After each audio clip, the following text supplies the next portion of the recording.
There's a fact in world literature which cannot be denied. We have two Russian super brands with the same abbreviation, AK, which known all over the world.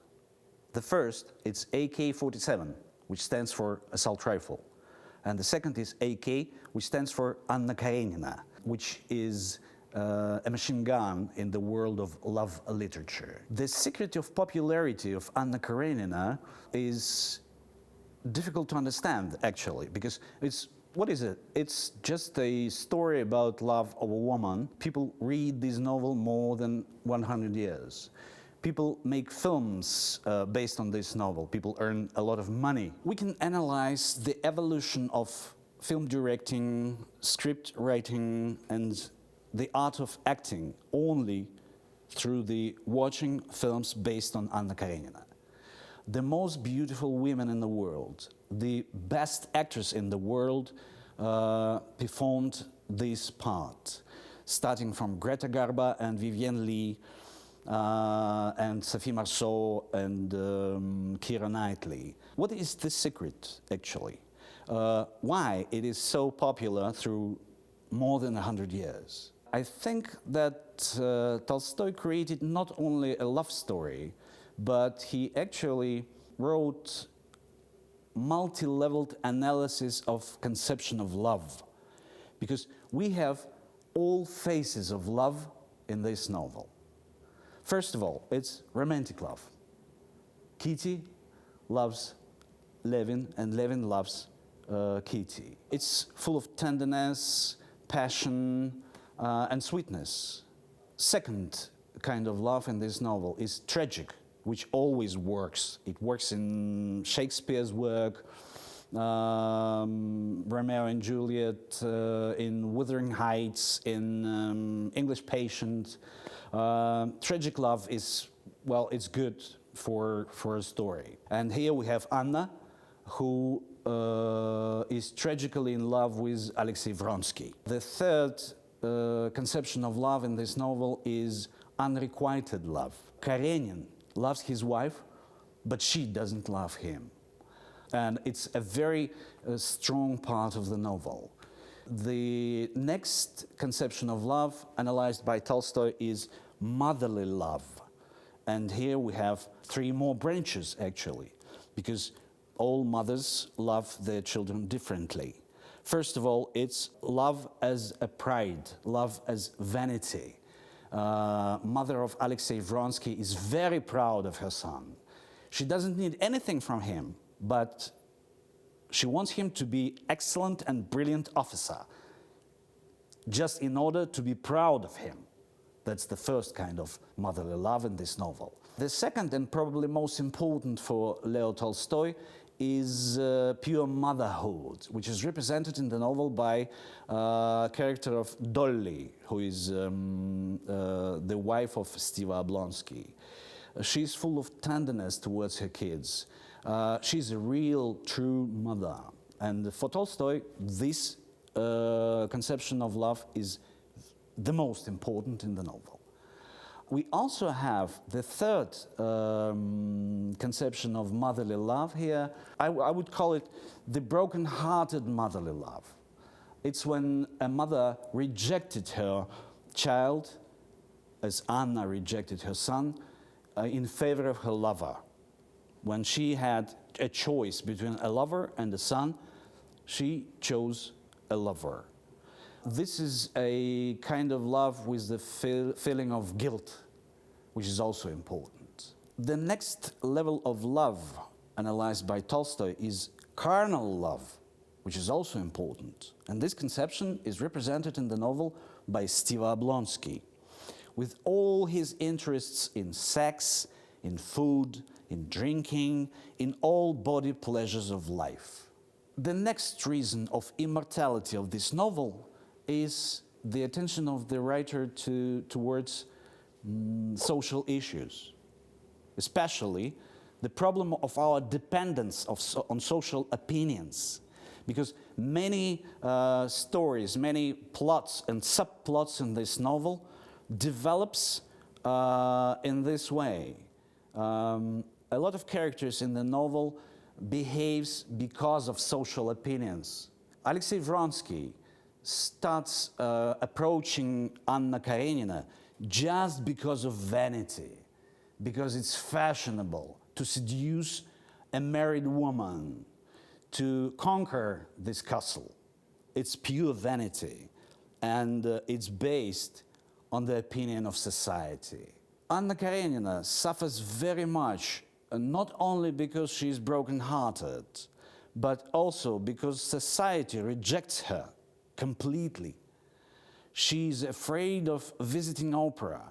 Oh, she wants to visit opera, but she knows exactly that society will not approve her visit in the theater. And that's probably more important for her than the behavior of her lover. That's why actually she got crazy. A lot of social issues also work in the novel. And the attention of Tolstoy to all these issues is very important, and it works even nowadays, because nothing has changed since that time.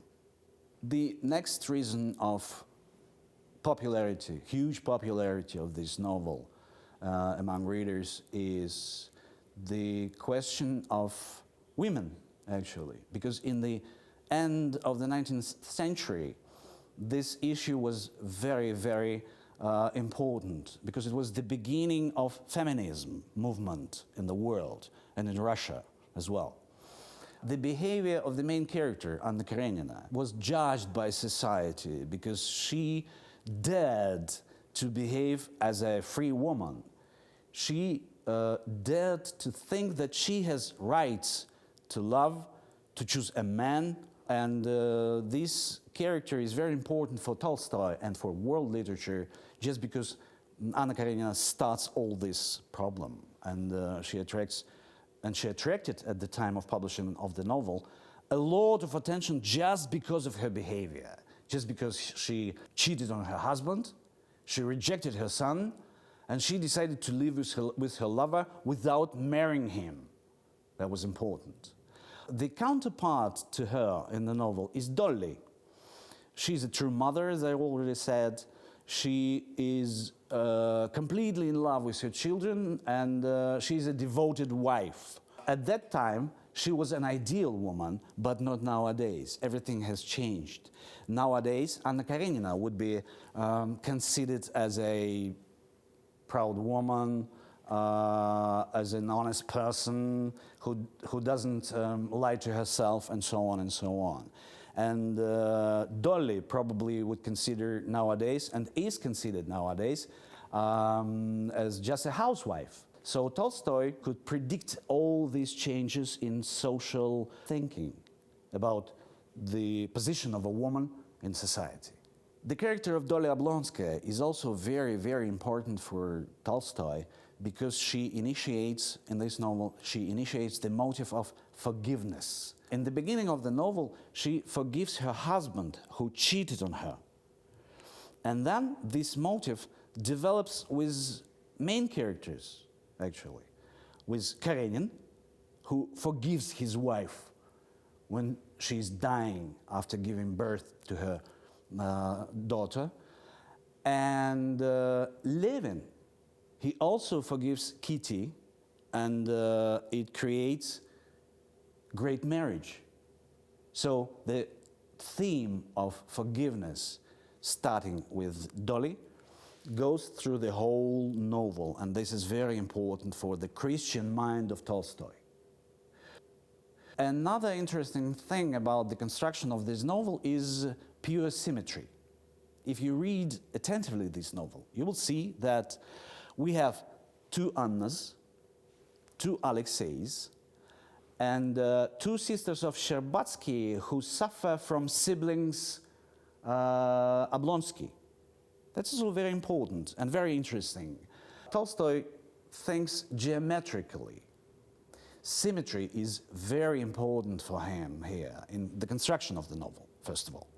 And probably the most interesting thing about symmetry in this novel is the beginning.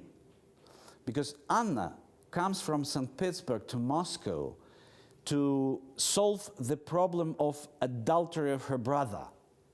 But coming to Moscow, she starts cheating on her own husband. And this is the beautiful example of symmetry. There is also one example of symmetric relationship between Anna Karenina and Kitty Sherbatskaya. Actually, they represent one character with two sides, because they love one man, Vronsky, they suffer because of this man, they are friends, they almost love each other, but they are very different. They are symmetric, but they are very different. That's why I think it's two sides of one character, black side and white side. It's like black swan and white swan in the famous Russian ballet, the Swan Lake. And here we come to a very peculiar part of my speech. It's not a fact, but I think it's a kind of literary fiction which I invented right now and right here. The novel Anna Karenina was published in 1875, and in 1876 there was the first night of Russian famous ballet, the Swan Lake, with the idea of two sides of one character, because, as you know, the main character in this ballet, I mean Black Swan and White Swan, is performed by one ballerina, always.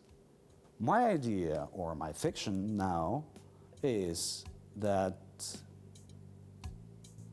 the great Russian ballet could be inspired by the great Russian novel.